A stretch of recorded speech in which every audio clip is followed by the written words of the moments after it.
जोहार, जय आदिवासी, जय भील प्रदेश। सबसे पहले तो अपना 30 अक्टूबर का जो कार्यक्रम हुआ था बेणेश्वर धाम पर, बेणका टापू पर,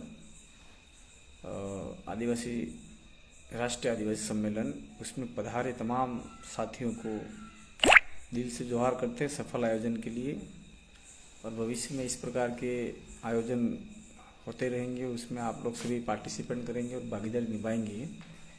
और जो हमारी ताकत है उसको कम नहीं होने देंगे, ऐसी आशा विश्वास के साथ में आज लाइव होने का खास कारण है राजस्थान सरकार ने शिक्षक भर्ती को डिले करते हुए हाल फिलहाल में अभी विद्या संबल योजना निकाला है,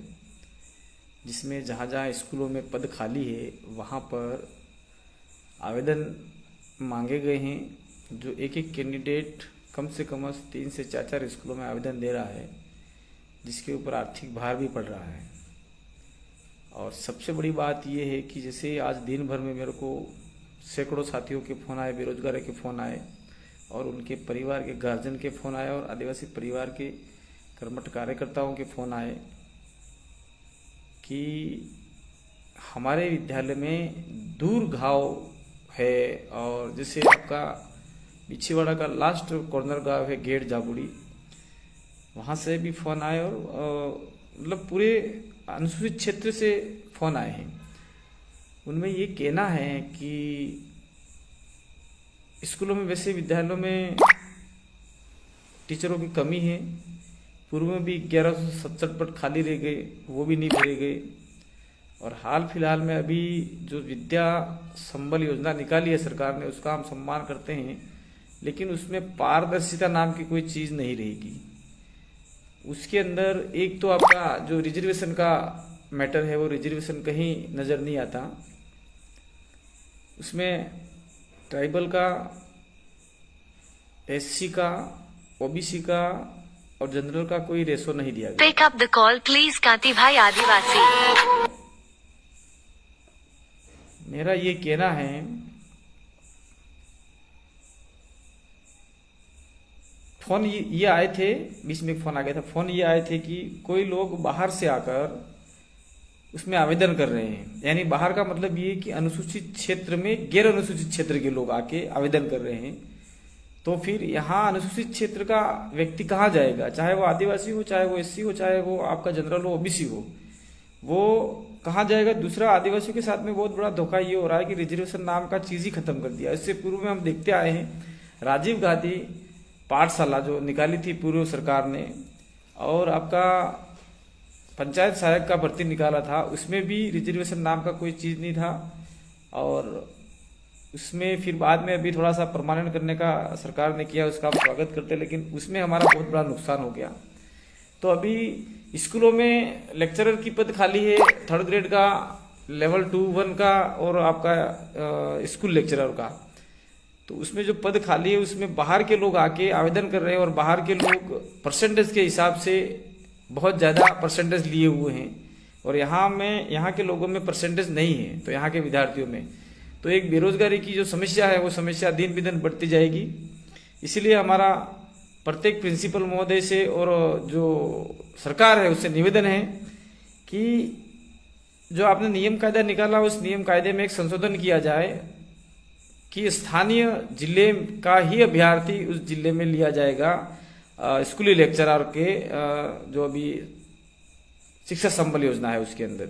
विद्या संबल योजना उसके अंदर। दूसरा, लेवल 2 और लेवल 1 के अंदर पर्टिकुलर उसी ब्लॉक का व्यक्ति लिया जाए जिस ब्लॉक का वो निवासी है। और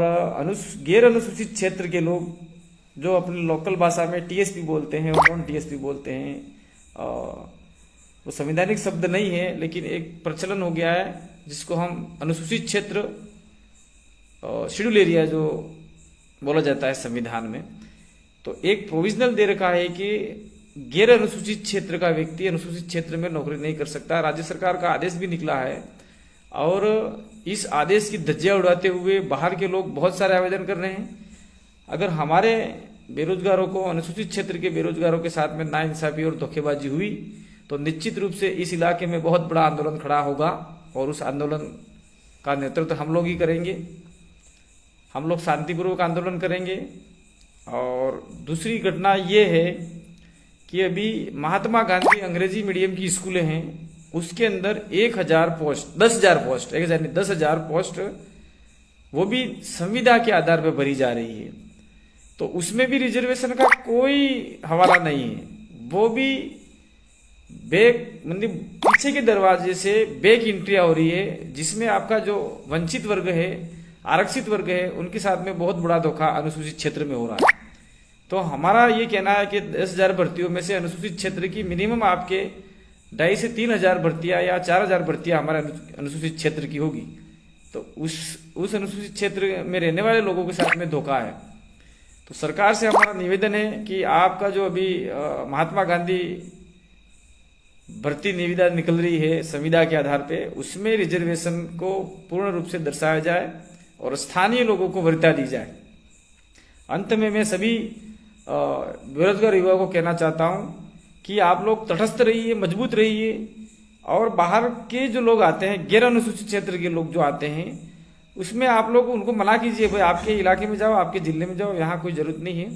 दूसरा, मैं पर्टिकुलर जिस पंचायत में स्कूल है उस सरपंच महोदय को भी कहना चाह रहा हूँ कि आप लोग भी अपने यहाँ के स्थानीय लोगों को लगवाने का प्रयास करें, और उसमें ये देखा जाए, चाहे सरकार ने या फिर किसी ने दिया नहीं दिया, लेकिन सरकार का जो गाइडलाइन चल रहा है उसके आधार पे अभी वर्तमान में 45, 5 और 50 का जो चल रहा है, तो उसके आधार पे ही हमारा प्रथम प्रायोरिटी, अगर आदिवासी गांव है संपूर्ण रूप से, तो उसमें आदिवासी व्यक्ति को ही लगाया जाए, और नॉन ट्राइबल गांव है और उसमें नॉन ट्राइबल की कैटेगरी के व्यक्ति जो जिस संख्या में ज्यादा है उसको लगाया जाए, और एससी को भी इसमें प्रावधान दिया जाए, माइनॉरिटी को भी दिया जाए, जनरल वर्ग को भी दिया जाए, लेकिन आदिवासियों को प्रथम प्रायोरिटी के आधार पे काम दिया जाए। मैं अंत में एक बार सभी बेरोजगार युवाओं से कहना चाहता हूं कि इस मुहिम में आप हमारा साथ दीजिए, और जो बाहर के लोग आ रहे हैं, बाहर के मतलब गैर अनुसूचित क्षेत्र के लोग इस इलाके में आ रहे हैं और हमारे जो रोजगार है उस पर कब्जा कर रहे हैं, अतिक्रमण कर रहे हैं, तो हम लोग भारत के संविधान का सम्मान करते हैं, लेकिन उसके साथ साथ में अनुसूचित क्षेत्र का आर्टिकल 244 का भी प्रावधान है, उसका भी हम लोग अक्षरतः लागू करवाने का प्रयास करेंगे। तो जितने भी साथी हैं वो तटस्थ हो जाए, कमर कस ले, और लड़ाई झगड़ा नहीं करना है, लेकिन जो बाहरी व्यक्ति है उसको मना कर देना साफ तरीके से, और पर्टिकुलर जो भी सरपंच साहब है उनको भी मना करना है, और प्रिंसिपल महोदय जो भी जिस स्कूल में है प्रधानाध्यापक, उनको भी मेरा निवेदन ये है कि स्थानीय डूंगरपुर जिले का व्यक्ति डूंगरपुर जिले में लिया जाए, बांसवाड़ा का व्यक्ति बांसवाड़ा में लिया जाए, प्रतापगढ़ का व्यक्ति प्रतापगढ़ में लिया जाए, उदयपुर का व्यक्ति उदयपुर में लिया जाए, सिरोही का सिरोही में लिया जाए। और इसके बाद में जो हमारा अनुसूचित क्षेत्र का जो बड़ा हुआ दायरा है, बाली है, आपका नादवारा का कुछ इलाका है, चित्तौड़ का इलाका है, उस इलाके में अनुसूचित क्षेत्र के व्यक्तियों को अक्षरतः लिया जाए। अगर इस प्रकार का नहीं हुआ और उल्लंघन हुआ तो निश्चित रूप से आने वाले समय में हम लोग इस बात को लेकर सड़कों पे उतरेंगे, और मैं स्वयं उसका नेतृत्व करने के लिए तैयार हूं पूरे संभाग के लिए। और मैं युवाओं से अपील करता हूं कि आप हमारे साथ में कंधा से कंधा मिला के काम करेंगे तो निश्चित रूप से ये 3-4 महीनों का जो रोजगार है वो आपके लिए मिलेगा। मुझे ऐसा लग रहा है कि सरकार जैसे CHA का जो भर्ती निकाला था, जिसमें 3 महीने का 4 महीने का कोरोना काल में उनको नौकरी लगाकर आज दरकिनार कर दिया, ठीक उसी प्रकार से जो साथी लोग तैयारी कर रहे हैं उनको भी मैं कहना चाहता हूं, वहां आप लोग रोजगार लग रहा है 3 महीने का, जाइए, लेकिन अपनी जो प्रतियोगिता परीक्षा की जो तैयारी कर रहे हैं उस तैयारी को बिल्कुल नहीं छोड़े। स्कूल जाते हुए भी, आपके पीरियड लेते हुए भी उस तैयारी को पूर्ण करें, और हमारा आदय ये होना चाहिए कि हमें स्थायी रोजगार मिले। और मैं देश के आदिवासियों को ये साथ साथ में कहना चाहता हूँ, गुजरात के आदिवासियों को कहना चाहता हूँ कि आपका जो कॉन्टैक्ट बेस है, उस कॉन्टैक्ट बेस का जो आपको गधा मजदूरी करवाई जाती है विभिन्न सेक्टरों के अंदर, तो आप लोगों को भी इसका आवाज उठाना चाहिए, और अगर हमारी जरूरत है हम लोग आपके साथ में कंधे से कंधा मिला के काम करने के लिए तैयार हैं। और साथियों, लंबा समय आपका नहीं लेंगे, तो ये विद्या संबल योजना है, उसके अंदर जो भी कमी पेशी है उस कमी पेशी को आप लोग अपने अपने पंचायत स्तर पर, अपने खंड स्तर पर आप लोग मजबूत होकर आपके स्थानीय साथियों को लगवाने का प्रयास करेंगे, और कोई गड़बड़ होती है तो निश्चित रूप से हम आपके साथ में कंधे से कंधा मिलाकर काम करेंगे। इसी के साथ में मैं चारों जिला कलेक्टर महोदय को और चारों जिला शिक्षा अधिकारी महोदय को और हमारे ट्राइबल कमिश्नर उदयपुर में जो बैठते हैं और हमारे प्रदेश के जो मुख्यमंत्री हैं और शिक्षा मंत्री हैं, उनसे निवेदन करता हूं कि स्थानीय को वरीयता देने का आदेश आप लोग तत्काल निकालें, और उसमें कुछ गड़बड़ी हुई तो आप लोग हमारा आक्रोश झेलने के लिए, हमारा विरोध झेलने के लिए तैयार रहें। धन्यवाद। जोहार, जय आदिवासी, जय बिल प्रदेश। और मैं अंत में सभी साथियों को एकजुट रहकर आवाज उठाने की आह्वान करता हूं, और आप लोग अकेले नहीं हैं, हम आपके साथ में कंधे से कंधा मिला के जरूर आपके इस मुहिम में साथ देंगे। आभार, आपने मेरे को सुना। मैं रोहत कांते भाई आदिवासी, आपका साथी। धन्यवाद।